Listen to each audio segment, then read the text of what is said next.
Welcome and thanks for tuning in to the very first episode of Mosky at the Movies. Wild guess I know on your part, but I'm Mosky. My real name is David Moskowitz, and I've been in the entertainment business for a number of years as a writer, director, musician, even dancer, if you can believe that. And you can actually see me in Justin Timberlake's hit music video, Can't Stop the Feeling, which, by the way, has over 300 million views. Not too shabby, right? Now, my movie review is going to be short, sweet, passionate, intended to save you your precious time and hard-earned money. I grade each film with a Mosky Award, so the more Mosky Awards a film gets, the more I like it. And on occasion, I also give out cell phone awards. So what does cell phone awards have to do with movie reviews? Well, it means I have to look at my cell phone numerous times throughout the film and check my text messages, emails, even miss phone calls. Capiche? I got a little something I need to get off my chest. And that's about the Oscar Academy. What a mediocre slate of Oscar-nominated films. Oscars so white last year. This year, Oscars so mediocre. So the Academy can nominate up to 10 films and they only nominate 9? And all it takes is just 300 of 6,000 total Academy voters to nominate a best film? WTF. And how on earth can a mediocre, meandering film with equally mediocre music like La La Land get 14 nominations, tying the record with Titanic? And how can a garbage, highly disappointing, non-imaginative alien film like Arrival get nominated instead of Sully starring Tom Hanks, or even the Oliver Stone-directed Snowden? And speaking of snubs, Clint Eastwood gets snubbed for Best Director for Sully, and the great Michael Keaton gets shut out for Best Actor for The Founder, which is about McDonald's founder Ray Kroc. What a crock. Simple answer. Because all 6,000 Oscar voters in every other award show besides the Oscars, like Golden Globes, SAG Awards, Producers Guild, etc., are absolutely clueless. Yes, all these organizations clueless with a capital C. And have never heard of musicals like Chicago, Grease, Hairspray, Wizard of Oz, Oliver, Oklahoma, even Willy Wonka and the Chocolate Factory. So my verdict for this year's Oscars is not my Oscars. Now for the first review, Hacksaw Ridge. Based on a true story of Desmond Doss, a conscientious war objector of the 1940s, just wants to help out the U.S. Army troops as a medic at the ceaselessly brutal Battle of Okinawa during World War II. Doss is allowed to serve without brandishing a gun and being the first soldier to receive the Medal of Honor without firing a shot.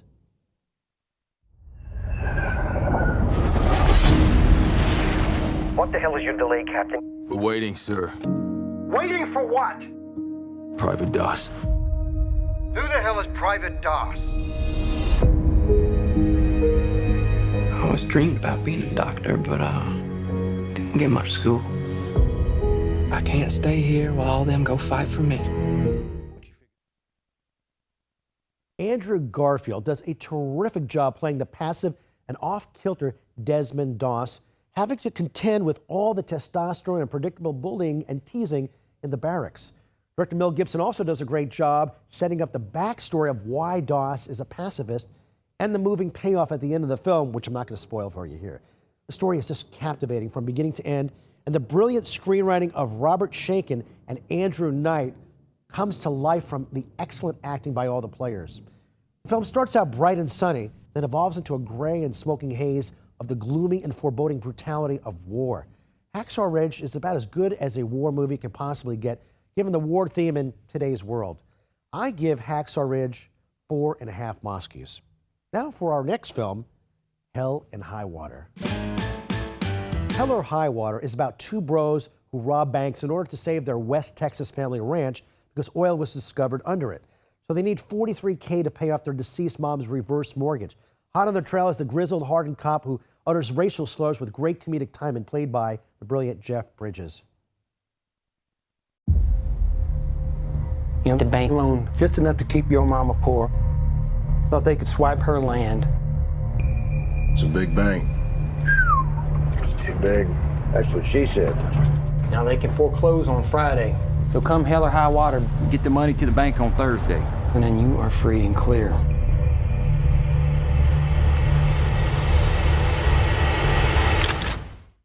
This film is a great American Western, like True Grit, with constant tension that will have you on the edge of your seat, especially at the end. Kudos to David Mackenzie's nuanced direction and Taylor Sheridan's razor-sharp script. A movie worth seeing. My verdict? 4.5 Moskies. Now for our next film, La La Land. La La Land is about a touring jazz pianist and an aspiring actress in Los Angeles, current day. And it's about how they come together, they break up, come together, break up, come together, break up, go to Boulder City. Oh yeah, there's that opening sequence on the freeway of Los Angeles, the 405. But in a nutshell, that's pretty much what La La Land is about. It's pretty strange that we keep running into each other.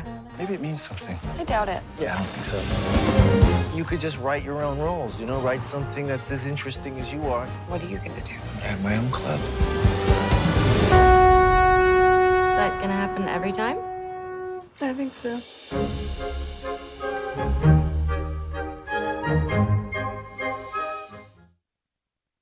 La La Land is so overrated with a capital L that's hard to believe this film got 14 Oscar nominations, tying Titanic's record noms, plus all the other awards and buzz this film has already received.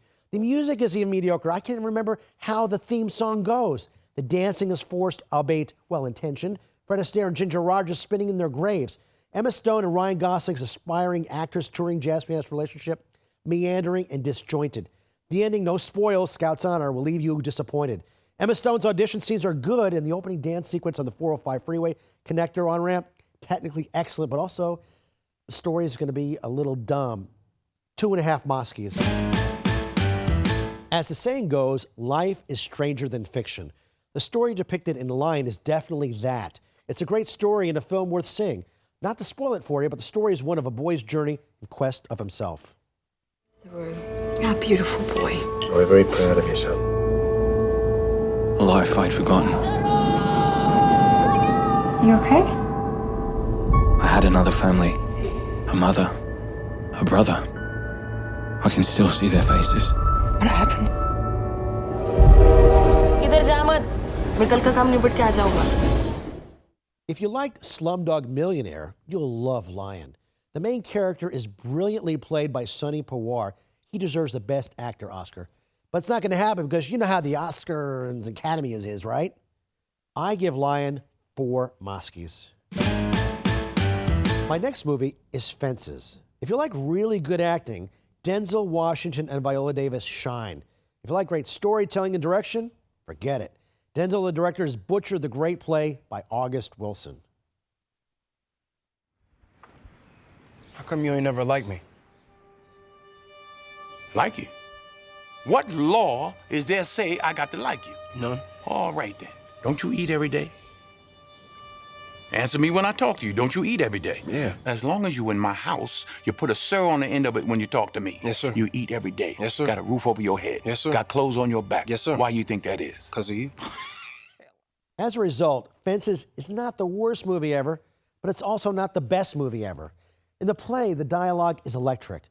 In this movie version, you wish it would end in the first minute, but it goes on and on and on and on and on. Never says much of anything. The movie is just pure monotony on steroids, but it took some stellar acting to pull it off, right? Anyone know the name of a fencing contractor? Because Denzel Washington sure needs one. I give it 3.5 Moskies. Just hand over the Best Actor Oscar to Denzel and supporting actress to Viola Davis to save everyone some time. Now, for my next movie review, we're going to check out the sci-fi movie, Arrival. Arrival registered really high on the Rotten Tomatoes website and was hugely disappointing. Let's take a look. The objects measure at least. I'm Colonel G.T. Weber from Army Intelligence. Pack your bags. You're at the top of everyone's list when it comes to translations. Priority 1. What do they want? Where are they from? You'll be reporting to me, but you'll be working with him when you're in the show. That's what they call in the UFO.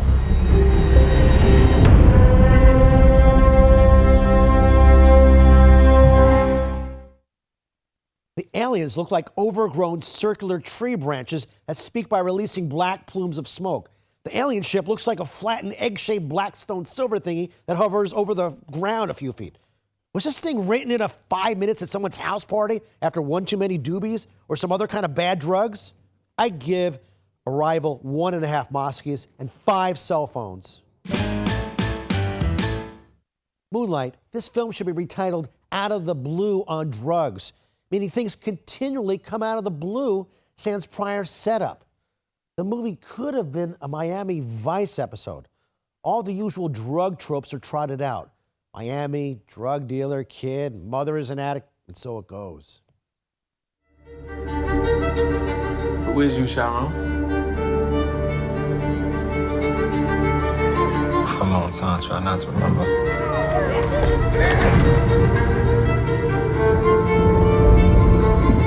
Try to forget all those times. At some point, you gotta decide for yourself who you're gonna be. Can't let nobody make that decision for you. The big question while watching this movie is, when will it ever end? The rap soundtrack is great, though, even if you don't like rap. Moonlight turns into just another made-for-TV movie. That's why you might want to watch it in the first place. It's not good, but not overly bad either. I give it 3 Moskies and a cell phone. And now for our next movie, the drama, Manchester by the Sea. Manchester by the Sea is highly overrated, just like La La Land. It's long, drawn out, and depressing with a capital D. After a few minutes, you begin to root for a tsunami to take out the city of Manchester. What happened to my brother? So that's Lee Chandler. I don't understand. Which part are you having trouble with? Well, I can't be his guardian. Well, your brother provided for your nephew's upkeep. I think the idea was that you would relocate. Relocate to where? Well, if you Here? look, it was my impression that you'd spent a lot of time here. I swear. You can't wait for Manchester by the Sea to end after 2.5 hours. What a monstrosity. It's not worth the time or your money to see this picture. That MBTS got an Academy Award nomination for Best Picture is beyond the pale and even farther out. I just don't get it. I give Manchester by the Sea 1.5 Moskies and 10 cell phones. Hidden Figures is a true story about, who knew, 3 unsung black women that, nicknamed human computers, provided NASA with mathematical info needed to launch the program's first successful space missions, like ensuring the safe round-trip launch with legendary astronaut John Glenn. In 14 days, astronauts will be here for training, and we're shooting a human into space, and it's never been done before. With the launch of the Russian spy satellite, the president is demanding an immediate response. Running from the man. Space Task Group needs a computer. Catherine's the gal for that. She can handle any numbers you put in front of her. You and I are different from each other. This is about inventing the math, because without it, we're not going anywhere. I absolutely love this movie. Great cast, Taraji Henson, Octavia Spencer, Janelle Monáe. Someone's going home with an Oscar. Hidden Figures is a movie worth seeing for the story, the historical significance, and it moves you emotionally. I give it 5 Moskies.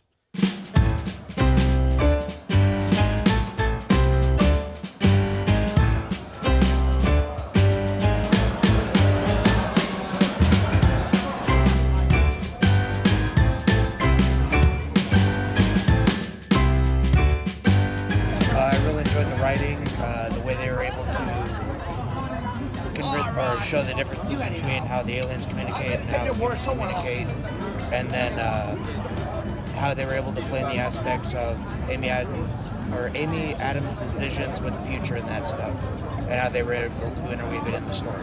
Oh, that was fantastic. I love the scenery, I love the costume design, the music was excellent, it was great recorded, it was fantastic, greatly mixed, it was awesome.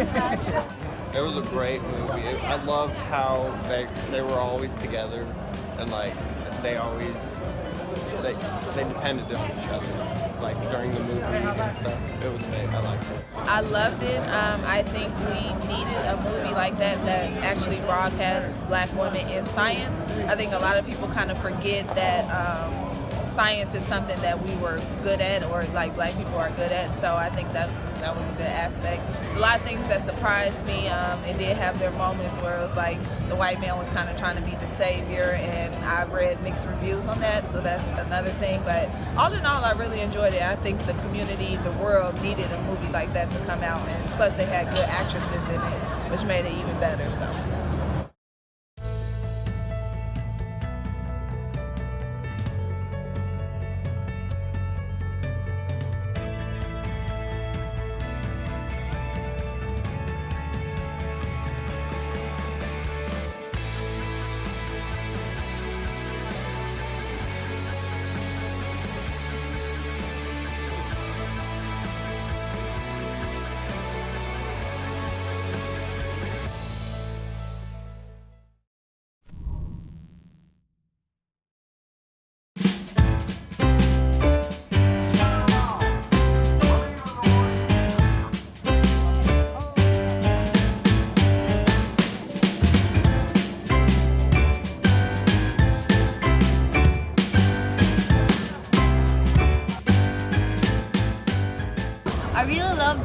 musical, and I really loved the acting skills that they showed us. The love story was incredible, and it showed that each of us can have an opportunity in Los Angeles to get what they want, starting from the bottom, becoming an actress and musician, and it's very inspiring. And I really love the movie, and they just showed us that you can get love in Los Angeles, you can get everything you desired. It's awesome, and it wants me to come back to Los Angeles every time I visit here. Very excited to see the Oscars. A couple good movies in there that I'm hoping will win. I'm excited that we have some great African American stars coming to the Oscars this year. I'm really excited about seeing Hidden Figures and hoping that they win an Oscar. There's 3 incredibly strong Black women in there that are right here. She Rose. And I was pleasantly surprised. I mean, Arrival was artistic and also innovative in terms of the way of, totally different take on showing aliens and mankind's response to first contact with another species. I loved the way they played with language and the way they integrated the Chinese, role at the end of the Chinese government. I thought that Kevin Spacey played the main actor. That he was great. The lady who played his main counterpart was also excellent. So fresh, authentic. I know it's done well with people who have seen it in the theater. I thought it was awesome. It was definitely different, and I really enjoyed watching something that was a little out of the ordinary. It was amazing. It was very ethereal, made you think a lot, gave you a lot of insight into, the science behind extraterrestrial life.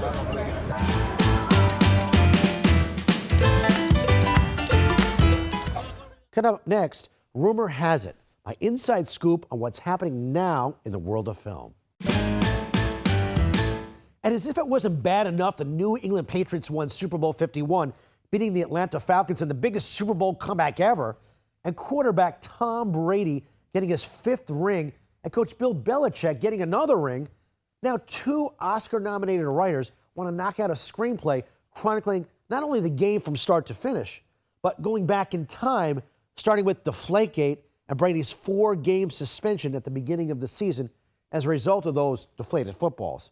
Something tells me Atlanta Falcons fans and half the country won't be watching.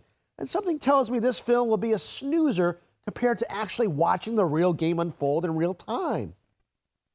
Meanwhile, basketball great Kareem Abdul-Jabbar thinks the scene in La La Land is bigoted. His words, by the way. Kareem wrote a not-so-great commentary in the most recent Hollywood Reporter that he takes great umbrage of a black character played by John Legend being told by the white main character, Ryan Gosling, a jazz pianist, that John Legend, also a musician, is a sellout. Kareem writes he prefers it the other way around, where a black character tells the white character that he, the black character, is the purveyor of jazz and the white guy is the sellout. Hey, Kareem, you're reading way too much into the film. And, I'm sure way more than what director Damien Chazelle intended. I don't know Damien Chazelle, but I'm just guessing. La La Land is not racist, Kareem. It's actually much worse. It just plain sucks. And the number 3 rumor has a tidbit. Mel Gibson is considering directing the Suicide Squad sequel. Yep. Can you say a stretch?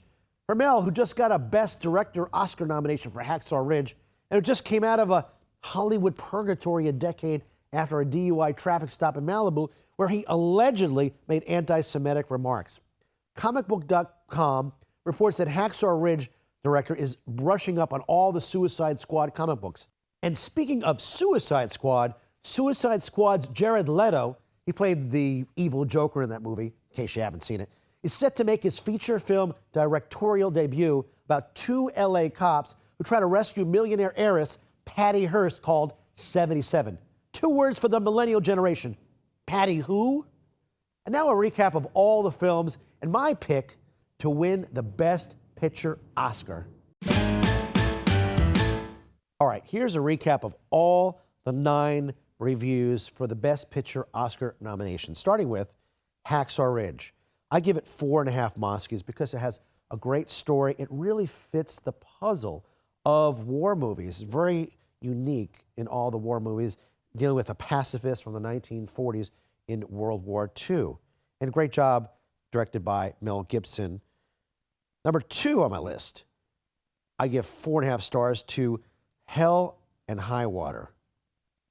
Because of the nature of the story, the pacing of it, the tension that's built up, great performance by Jeff Bridges, outstanding story, very fascinating movie. Number 3 on my list, La La Land, 2.5 Moskies, because of the horrible music, mediocre, meandering storyline. And basically, I just could care less about the 2 characters played by Ryan Gosling as a jazz pianist, touring pianist, and Emma Stone as the aspiring actress. Number 4 film that I reviewed, Lion. I give it 4 Moskies. Very intriguing real-life story based on real life of these 2 brothers who get separated in India. And it harkens back to Slumdog Millionaire. And it's great to see at the end of the movie the real-life characters that were involved in the story. Number 5 on my list, Fences. I give it 3.5 Moskies. I think it plays better as a play than it does a movie. And if you can get past the first 30 minutes of Fences where Denzel Washington is just jabbering along, then I think you'll enjoy the movie. And yeah, I still think that Denzel Washington needs to get a good contractor to finally finish that fence in his backyard. Number 6, Arrival, that sci-fi piece of crap. I give it 1.5 Moskies and 5 cell phones. Horrible, no creativity. These aliens that look like branches, you could play golf balls on it or something. Just spewing the smoke, and it just didn't do anything for me. I think it's a horrible film, and it's way overblown, overrated. Number 7 is Moonlight. I actually really enjoyed the film. I gave it 3.5 Moskies and a cell phone, but I actually did enjoy it. It was interesting. It's always like an out-of-the-blue scenario. Out of the blue, he's gay, the main character. Out of the blue, this happens. The mother's a druggie. It does play like an episode of Miami Vice, but overall, it's not bad. I enjoyed it. Number 8 on my list is Manchester by the Sea. Give it 1.5 Moskies and 10 cell phones because it was so depressing. This guy has so many problems, Casey Affleck character, one after another. I'm not going to blow it for you as a spoiler, but it was just one thing after another. Nobody wants to see real life played out in a movie. We want to get away from reality, and this movie just totally brings you down. And it came out around the holidays, which is just asinine to me. So that's how I feel about Manchester of the Sea. But the best movie I absolutely loved is Hidden Figures. I give it 5 Moskies. So moving, so touching, great performances, dealing with the separation of colored people in the movie, and seeing those signs saying colored people only in the back of the bus, colored people only, coffee mug, colored people only bathroom. And one thing that really bothered me is this Kevin Costner, towards the end of the movie, he takes down the colored people only on the top of the bathroom. And I thought, if NASA has all this money to send John Glenn into orbit and to knock out a doorway to get in the IBM mainframe computer, why couldn't they just build a bathroom for this lady that works with Kevin Costner that's making inroads with these figures? So I give Hidden Figures 5 Moskies. And actually, it is my pick, I hope, to win the best Oscar. I think what's going to win, though, unfortunately, is going to be La La Land, but I hope Hidden Figures wins. So these are my 9 Best Picture nominations. However, there were a lot of other great movies in the past year. And here is my best of the rest. Hey, yeah, I want to shoot, baby. Kind of lonesome back here. Little help here. Excuse me. Woo! Dopinder. Cool. Dead. Why the fancy red suit, Mr. Poole? Oh, that's because it's Christmas Day, Dopinder. And I'm after someone on my naughty list. You're probably thinking this was a superhero movie, but that guy in the suit just turned that other guy into a kebab. Surprise. This is a different kind of superhero story. I remembered something. That's not possible. Is it? Okay, is it like a picture in your head, and then you think I've seen this before? I just used the word before, which means I'm remembering something. What was I talking about? Somewhere. My family! They're out there somewhere. I have to find them.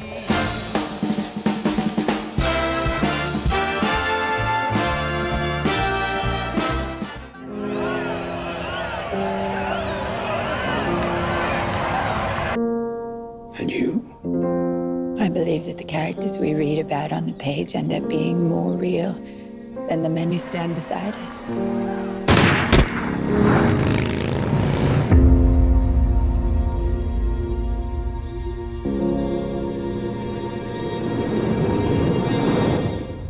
There's something going on inside the government that's really wrong, and I can't ignore it.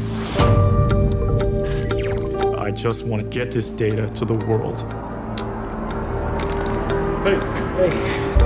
I feel like I'm made to do this, and if I don't do it, then I don't know anybody else that can. This is everything I have. They're gonna figure out what I've done. No one said you were going to lose both engines at a lower altitude than any jet in history. This was dual engine loss at 2,800 feet, followed by an immediate water landing with 155 souls on board. No one has ever trained for an incident like that. Our job is to investigate how a plane ended up in the Hudson River. I know what you're thinking. How the heck does a 52-year-old, over-the-hill milkshake machine salesman build a fast food empire with 1,600 restaurants and an annual revenue of $700 million? One word: persistence. Prince Castle Sales. Hi, June. Ray, how's it going down there? Good. Swell. A lot of interest. Thank you for watching Mosky at the Movies. I hope you enjoyed our show reviewing the Best Picture Oscar nominations. We'll see you on our next show for the newest movies and bring you the latest rumors in the world of film.